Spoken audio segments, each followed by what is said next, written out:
All right, everybody. Happy Saturday. I'm Angenette Levy. Thanks so much for being here. We're starting a little bit earlier than I had planned, but we have big breaking news, kind of a big surprise here on a Saturday.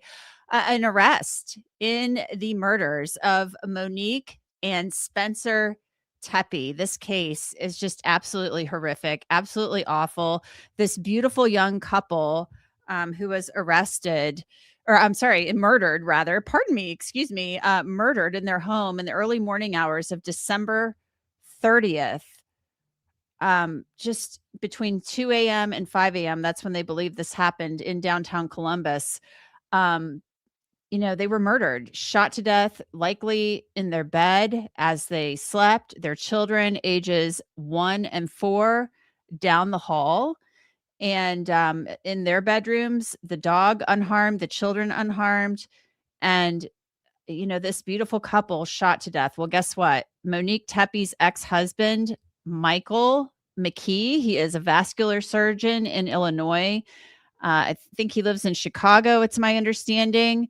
And now he lives in Chicago, works in another city in Illinois as a vascular surgeon. He is in custody, and he is the man, I guess, that they believe was walking, this person of interest, walking down the street during the time of the homicides. So I've got the documents here, but I want to bring in Mark Weaver, and he is going to talk with me. He's a pal of mine, and also just an all-around good guy. He works as a prosecutor in Ohio at times, also works as a judge, and a lawyer, just does a lot of different things. So Mark, I'm wondering your thoughts on this. I mean, this case, it was radio silence, which to me kind of made me think they had somebody. I think that, I kind of felt like, even though the police chief came out the other day and said, we don't have a suspect, I kind of thought they were looking pretty hard at somebody. It was such radio silence. Like they said, we want video, stuff like that, but they weren't like holding big pressers where they were asking for people to come forward with information. It was all on social media. So I'm kind of wondering what your thoughts are on that. Whenever I've worked with lots of police agencies when there's high profile crimes, and there's a balance. On the one hand, you want the public to know that you're working very hard. And sometimes you want the public to help you. Of course, in this case, they've released this short video clip of what we now know is likely the suspect in a hoodie walking down the street or the alley near the home. So on the one hand, you want the public to know you're really working hard. On the other hand, you don't want to tip off any suspects who might flee. You also don't want to give information that when you have cranks calling, and you always have cranks calling who claim to have done it or know that someone that did it, you need to be holding back enough information from the public so that you can verify somebody who actually might be a credible source. Now, one of the first things I thought of, and I bet you most of your viewers did as well when I first heard this crime, was a force of evil came into this house in the dark, cold night. And these children, this 1-year-old and this 4-year-old, were at risk of that evil being visited upon them. It's bad enough that they were made into orphans, but they could have been killed themselves. And of course, we've seen cases around the country where that happened. So that raises a big question for detectives and for others, which is someone who's killing is not just a homicidal sort of Manson family, kill anybody you can find sort of killer. It's somebody who had a very specific reason for killing. Right. And that's the thing. I mean, targeted. The cops, you had a feeling that they believed this was targeted. They weren't going to come out and say that. But they certainly, as the police chief said the other day, they didn't want to put out anything that could jeopardize the case. She said, the police chief Bryant said she didn't want to make this case unprosecutable. So, that Michael McKee is innocent until proven guilty, of course. But that he's the ex-husband They were married for a short time in 2015. If anybody in the chat, thank you for being here in the chat. If anybody sees that I'm saying anything that you think isn't correct, of course, I know you'll correct me. And also, if you have anything to offer or add, let me know as well. But, just because a marriage was short doesn't mean that it was happy. And, I'm hearing things. I know that Truth and Transparency has said that maybe this wasn't, or maybe I'm mistaking that. I'm sorry. But hello, Truth and Transparency. I see you in the chat. Maybe this wasn't a great marriage. Like she didn't want to be in it anymore. And maybe he didn't want it to end. I've heard some stuff from various sources. Yeah. Well, early in my career, I did some divorce law. I don't like working on divorce. I've only probably done a dozen of them over the years. Yeah. Here's what I learned. I'm also a child of divorce. My parents split up when I was 9. But here's what I know from my professional work, helping people through difficult marriages and through divorces. The intensity of these emotions are worse than anything I've ever seen. The hatred of the spouses and soon-to-be ex-spouses towards one another is over the top. We've all seen this, whether it's TV or movie or whether in our own life, we know people who simply can't move away from one another and start new lives with different people, which is, if there's going to be a divorce and the tragedy of divorce, then that's what you hope can happen, that people can move on, particularly when they don't have children together, right? So this suspect did not have children with the woman who was murdered. And so when there's going to be a divorce, ideally those people can move on with their lives. But some people don't. Some people, particularly people who have a strong amount of pride, a strong amount of self-worth, if they feel as though they were jilted, to use kind of an old-fashioned word, it's harder for them to move on. So we don't know the facts about who broke up with who and what the reason for the breakup is. But just having worked with so many couples in this domestic law area, I've found that people who have very strong opinions of themselves tend to be the most vindictive. Probably the worst domestic case I ever worked on was where I represented the wife, and the husband was a law enforcement officer at a pretty high level. And we found out he was using the resources of law enforcement to stalk, lie, and undermine the wife and try to separate her from her children. And so I've seen people like that, kind of megalomaniacs, people who have a lot of self-regard, become unable to move away from a divorce. The thing is, though, it's like, was this guy, and we need more information, of course, but is the allegation going to be that he's sitting around stewing for years and years and he just can't take it anymore? And so is that going to be the theory of law enforcement here, do you think, Mark? Or where do you think that they're going to take this? Because they had to have gotten his name from somewhere. I mean, somebody had to have said, you got to look at this guy. And that, how law enforcement is. They go about the work of ruling people out as suspects, along with ruling them in. We can rule somebody out, we can rule them in, or exclude them, I guess, is how they do it. So what is your take on that? And I know that, I'm asking you to speculate a little bit here, but what do you make of that? Well, let me start with your first question, which is why maybe this murder happened. One of the frustrations we have as prosecutors is that although the law almost never requires us to prove a motive for why a crime happened, jurors, most of whom have been brought up watching TV and movies about criminal cases, they want a motive. And since I, as a prosecutor, have the burden of proof, I need to start thinking about how I can give jurors a clear understanding of why this crime happened, even though it's not part of my legal elements. So there's going to have to be more information for the prosecution to put together, other than the fact, here's why we think he was there. We can place him at the scene. Perhaps there's DNA evidence, but the why, which isn't a legally required element, is required in the minds of many jurors. Now, your notion about him waiting a couple of years, I think it's an old Russian proverb that revenge is a dish served best cold. Right. Meaning that there are some people who will hold on to something in such a way and maybe plan it over a long period of time and then await something, unless there's been some contact, we're speculating, unless there's been some recent contact between the woman who was murdered and her ex-husband. And so the last point you made, which is maybe how do they get into the suspect mix? I would suggest that every time there's a crime of violence like this, unless it's a street crime of violence where nobody could have predicted that, Joe was on this street at this time and he runs into somebody who then kills him. That's fairly random. But somebody who breaks into the house like this, usually that's a robbery, or that's somebody who has a relationship that would cause great emotions with one of the people killed. And an ex-husband is almost too on the nose.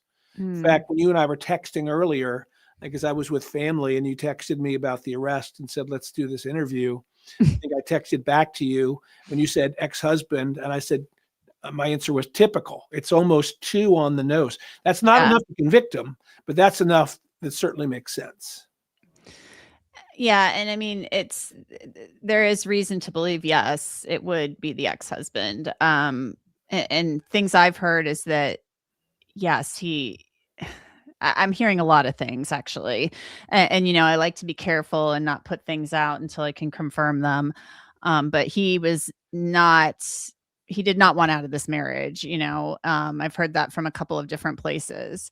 He did not want to let go of her. And so this is, been brewing, I guess, for some time, because they were married in 2015, married for a very short time. And then they had a divorce through what's called a private judge. And then I guess that's supposed to expedite the process, but I think it took longer than that. I want to pull up Hella asks, I want to know what the police actually have.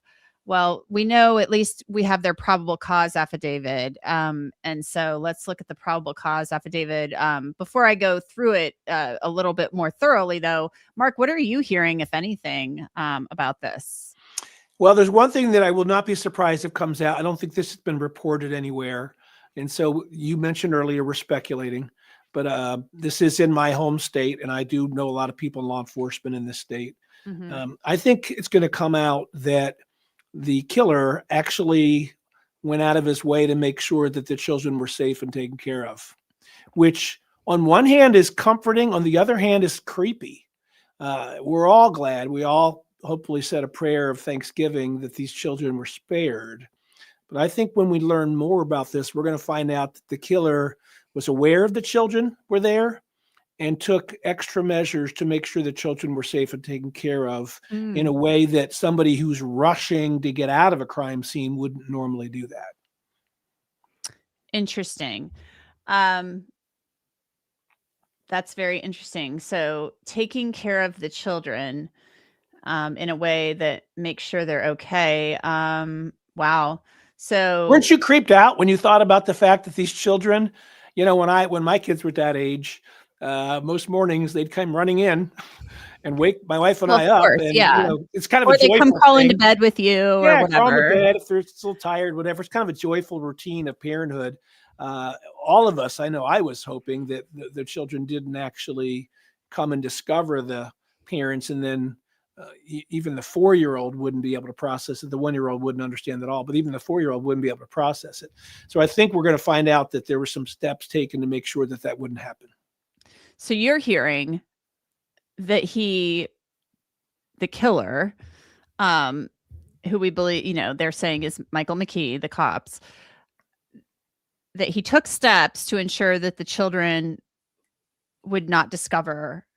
Yeah, and we're taken care of in a way that they wouldn't be harmed in any way. So that's all I can say till I get more information. I also would note that I can't hurt the trial fairness, because this is all going to come out, right? What they know and what happened is going to come out. I have not read the probable cause affidavit. I've read a lot of them in my career, but not this one.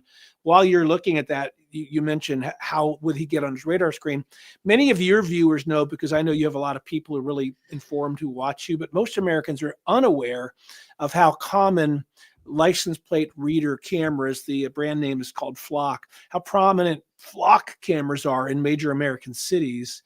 And so the cars that go by these cameras their license plates are being captured by a computer, and that's available to be checked. And so the first thing the police do when something like this happens is they check the flock cameras that are on the poles within a few blocks of the area.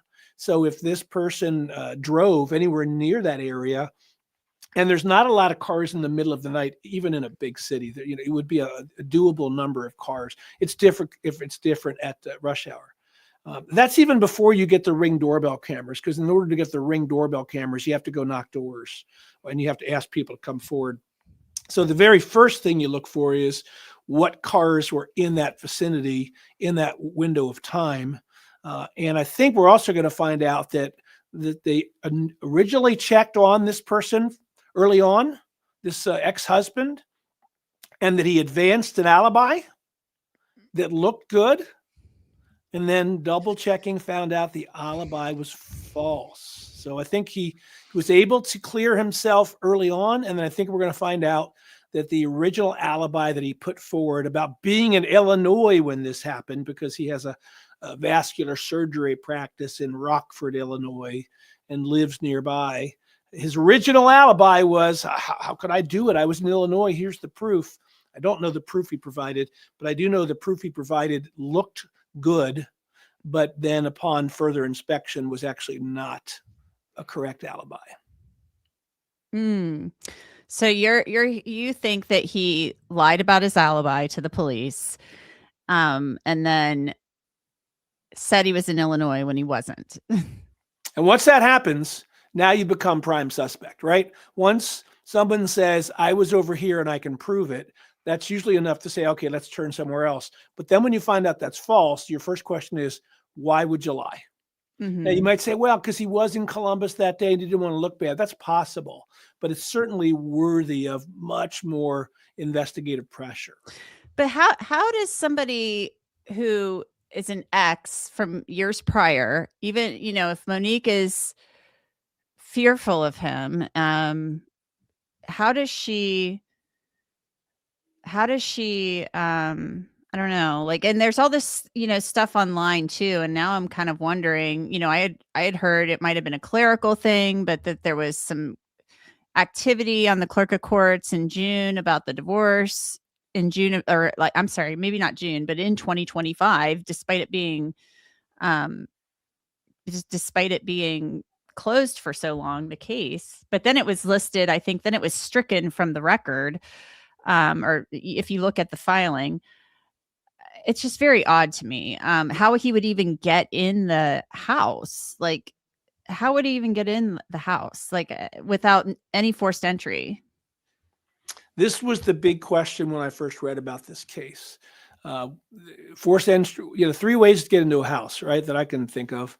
1 is forced entry. 2 is doors are not locked. 3 is someone lets you in. I don't know of a way in other than those 3 things. And in the middle of the night, it's unlikely, right, that, you ring the doorbell and, hi, it's the ex-husband here. I'd like to talk to you about something. But of course, I think they were found upstairs or in the bedroom. So how'd they get there? So that suggests he got in somehow. And if he has a code, my reading on this is that it was one of the keypad entries, not an old school key entry. If he has that code, that's reason to believe there's been recent contact with the woman. That would make it much more likely that he had some way to get in there. We're speculating, but if there was recent contact with them, a renewal or resparking of the relationship, that would explain how he gets in the house. It would explain why he feels more emotional about it now than he did in 2017, I think it was, when the divorce was granted.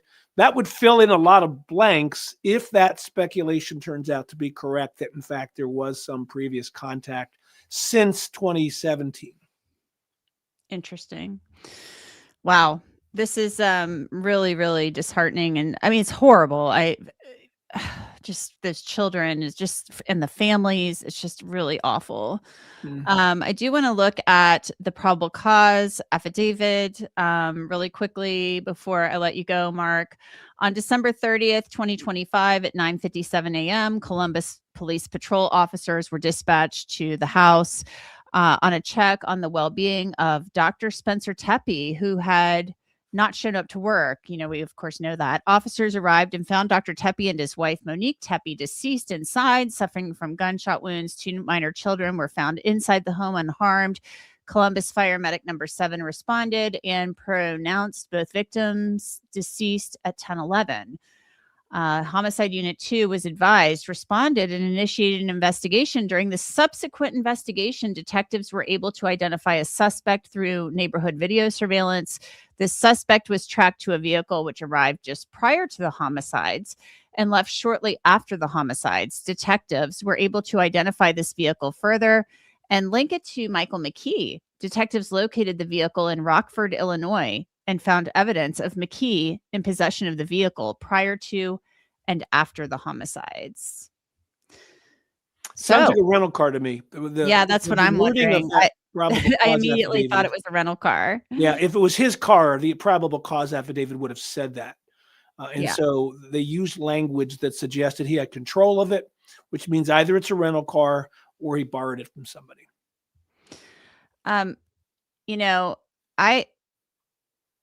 I'm just wondering too. It's like he lives in Chicago. The practice, and I need to double check this.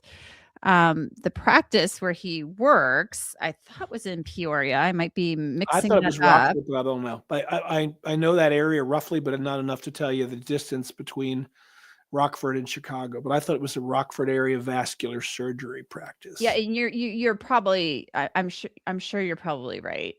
But let's see. He went to Ohio State. I thought that was interesting. So he did go knows the area. Yeah. He family in Zanesville, which is just east of Columbus. Michael McKee, Michael D. McKee, MD, vascular surgery, and it is in Rockford, Illinois. Yes. So that's him. So he did practice in Rockford. I guess I need to get better with my Illinois geography. This is just really heartbreaking.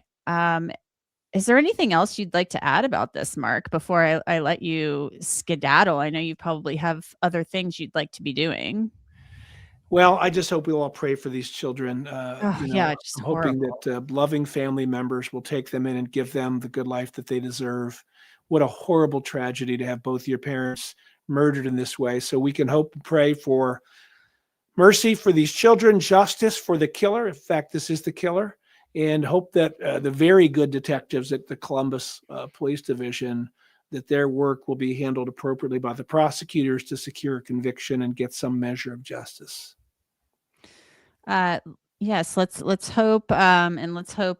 We'll wait for the evidence to come out and see what comes of it.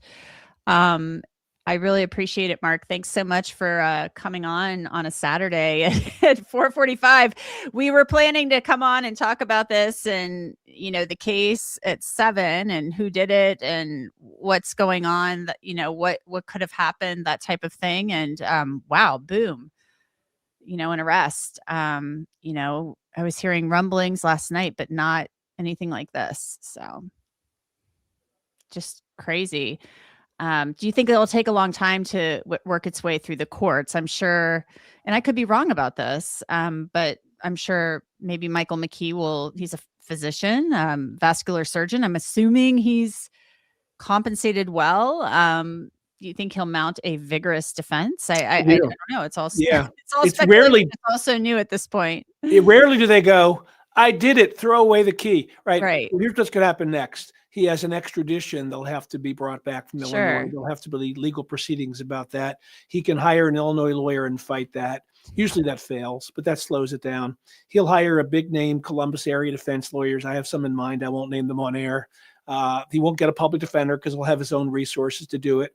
And they will do what they do, which is to throw up every possible procedural roadblock to stop the case from moving forward. Ohio has the death penalty, so perhaps the death penalty will be put on if there's another felony created, in this case, 2 different murder victims. You could see, now Franklin County is not known for bringing death penalty cases anymore. Franklin County, Ohio is the county where Columbus is. And so this prosecutor there is very unlikely to bring the death penalty, even if there are special circumstances, if you will. But I do think you'll see him fight it because he had a great medical future ahead of him. He's fairly young. He's middle-aged. So a conviction will mean he'll spend the rest of his life in prison. Yeah, 39. Yeah. He's 39. That's young. A lot of people don't think that's young, but it is young.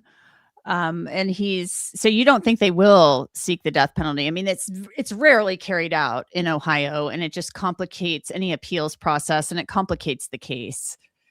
Yeah, it's hard to say. I worked on death penalty case before I prosecuted them. I worked on several at the appellate level. Ohio is at a relative freeze during this governor. This governor's been unwilling to push the issue. The next governor, I suspect, will not freeze the issue the way our current governor has. So the prosecutor of Franklin County, I think, is unlikely to bring the death penalty for a variety of reasons that are not necessarily important for this discussion.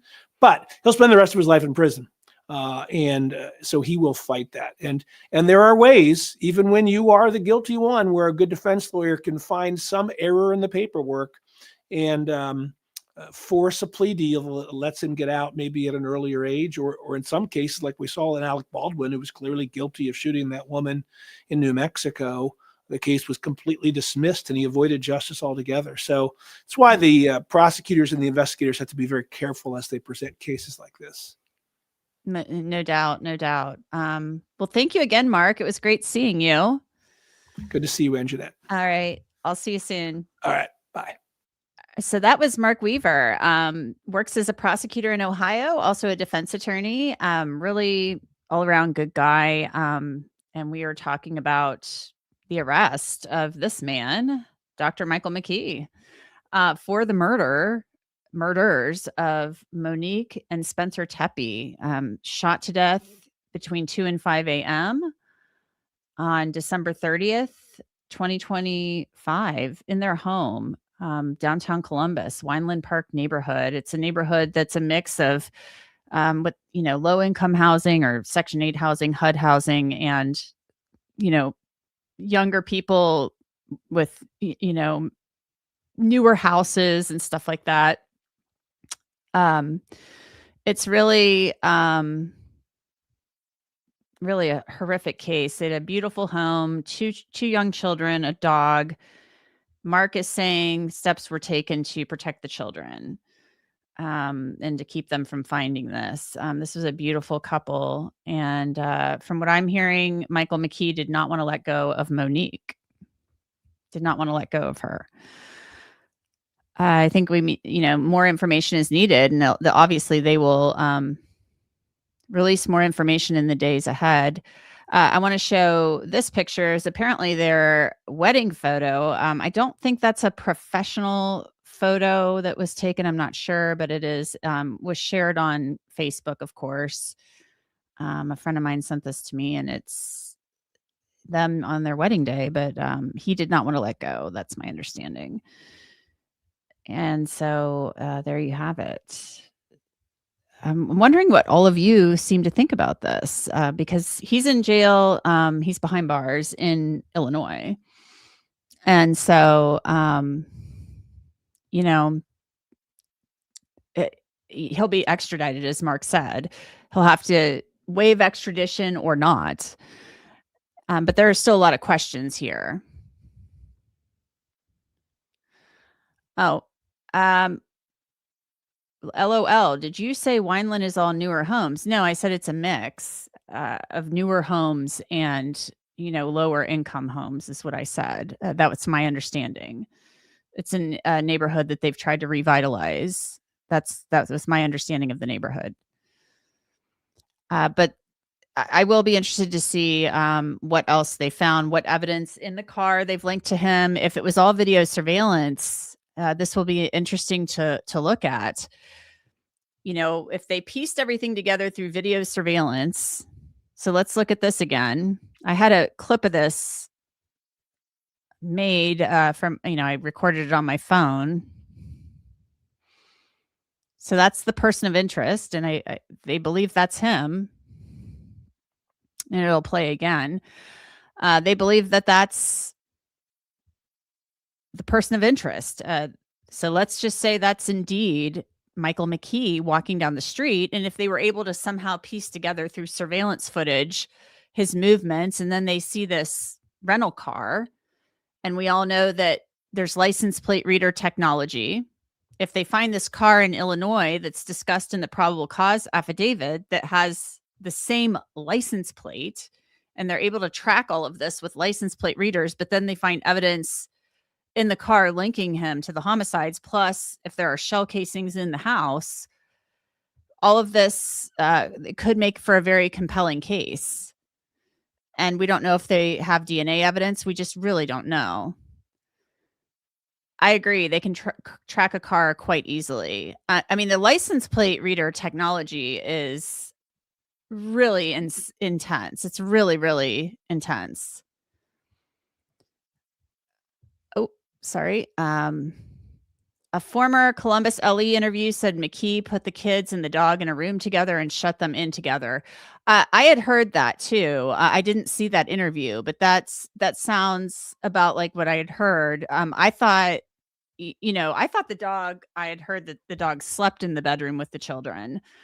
But maybe that's not, or at least one of the children. So maybe that's not the case. But I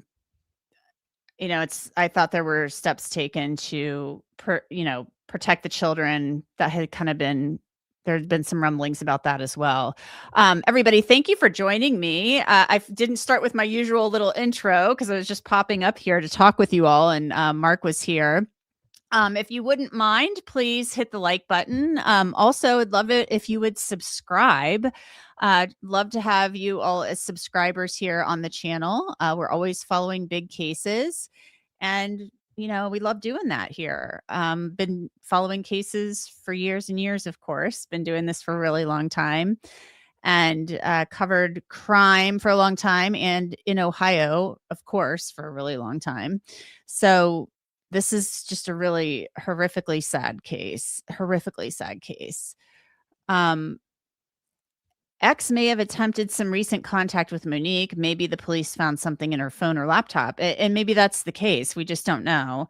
We're going to have to get more information about that. But I just know that there was some information that from the 2025 entry on the divorce case that said it had been, I think, stricken or something had happened.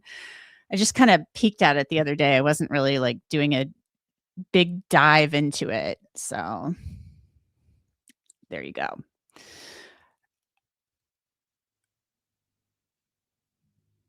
This case is more involved than we think. Interesting that he went to OSU. Yes. I mean, this all originated, of course, for those of you who have been following it or maybe not following it, because Spencer Tepe was supposed to be at work before 8 a.m. or, the practice opens at 8. So he should have been there before 8, and he didn't show up on December 30th. And so that raised some alarm bells at his office. And so you've got patients waiting, things of that nature. Was unlike him to not show up for work. They apparently tried to call Monique. She didn't answer. He didn't answer. They called 911. The police went to the wrong house. So the police officer went to the wrong house. There was some body camera footage of that released yesterday. And then they went back, and then here, the friends are at the house trying to get in, and they did get in apparently. And the children are crying. Apparently they can hear the children crying. Can you even imagine? Just horrific. These poor children are without their parents. So it will be it's a really sad thing. The family will be laying Monique and Spencer to rest tomorrow. The visitation is tomorrow, along with the funeral. Pardon me. So yeah, it's just really, really sad. I'm being told that another channel has the divorce documents. So I will maybe take a peruse at those and just see what's happening. So it's just really, really awful.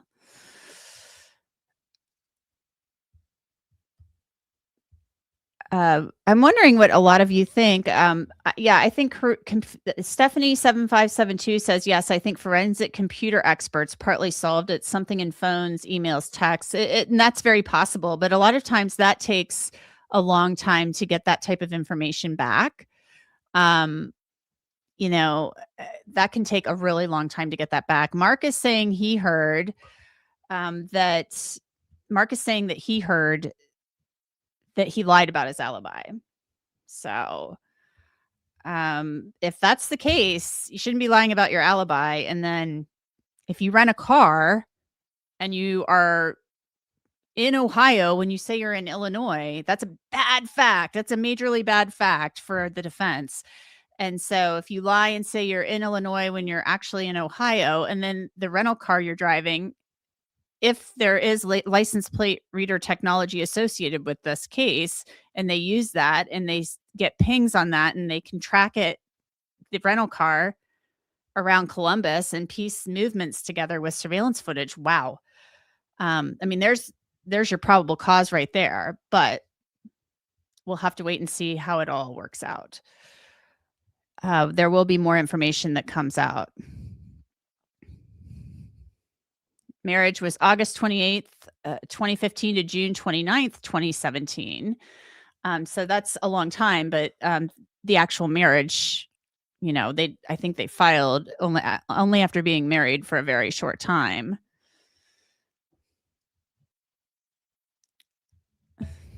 So I'm wondering what all of you think about this. I mean, obviously this guy, the prosecution will say, and the detectives will say he couldn't let go and did something heinous. I want to know, how do you get into the house? No forced entry. How are you able to get into that house? Did they possibly leave the door unlocked by accident? I mean, was he able to? I don't know. We don't have the answer to that question.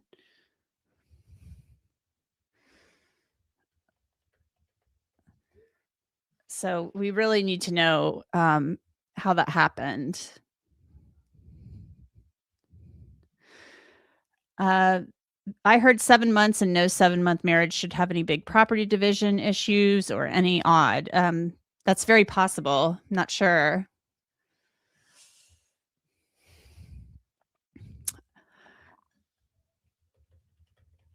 I'm going to see if somebody else will come on quickly just for a minute to talk about the scene and what they've seen of the scene. I haven't been up to Columbus in quite some time. It's been a little bit. And so I'm wondering, I haven't been to that neighborhood. I know that for sure.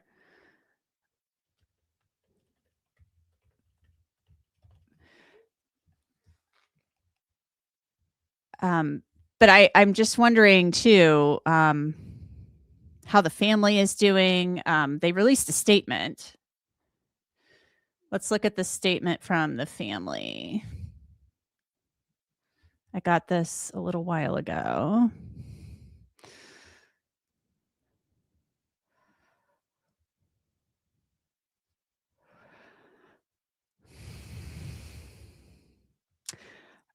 Today's arrest represents an important step toward justice for Monique and Spencer. Nothing can undo the devastating loss of 2 lives taken far too soon. But we are grateful to the City of Columbus Police Department, its investigators, and assisting law enforcement community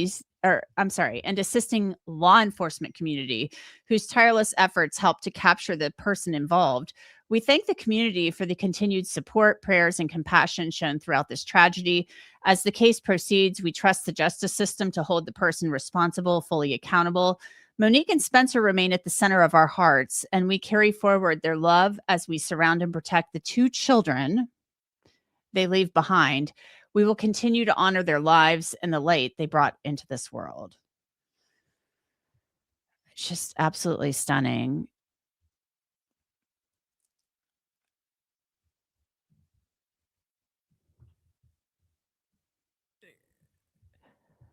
So there you have it, guys. There's a lot here.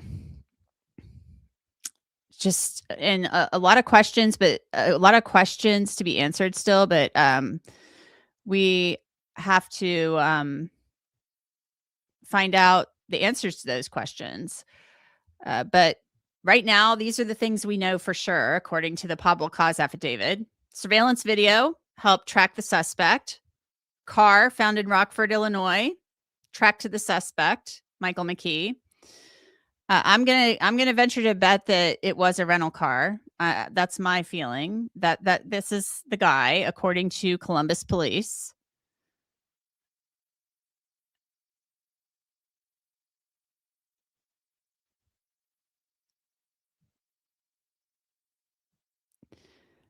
And then there may be other evidence, electronic evidence. I'm going to say there's license plate reader evidence. That's what I say right now. I say there's license plate reader evidence. That's where I'm going with this.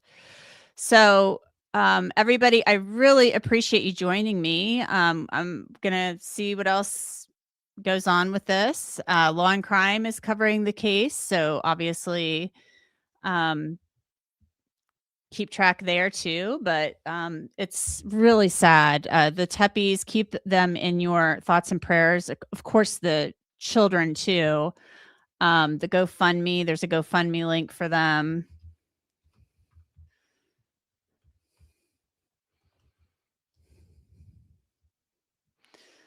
I'm going to put that in the chat.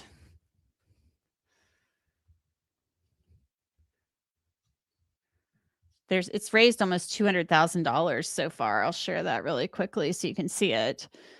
But their children are what is important right now. Like, these poor children, just 1 and 4 years old, crying, wanting their parents, probably not being able to get into the bedroom to get to their parents. Here's the GoFundMe link. But they made quick work of this. So when the police said they didn't have a suspect, I think they were just trying not to spook the person they were looking at closely. As I said earlier, they have to rule people in, rule people out, of course, but also they have to rule people in and rule them out, but then they have to also follow the evidence where it's going. And if somebody's lying to you about an alibi, if that's happening and they're lying to you about an alibi, and then you've got a rental car and you're tracking somebody with surveillance footage, and then you do license plate reader technology, which I'm guaranteeing you they did, and then you find this car in Illinois, like a stone's throw probably from the guy, that's a lot. That's probable cause. So don't think the investigation isn't still continuing, because it's still continuing. And I'm sure there's a lot of evidence they're still waiting to get back. So something transpired just very, very recently that led them to scoop this guy up today. So we'll wait and see. Everybody, thank you so much for being here. I really appreciate you joining me on short notice.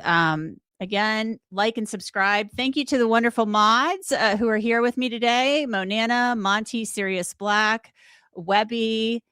I think Melmac is here too. The mods are great. I couldn't do it without them. But everybody, thank you so much. Again, like, subscribe, all that good stuff. Watch Crime Fix on Law and Crime. And I will see you again here sometime soon.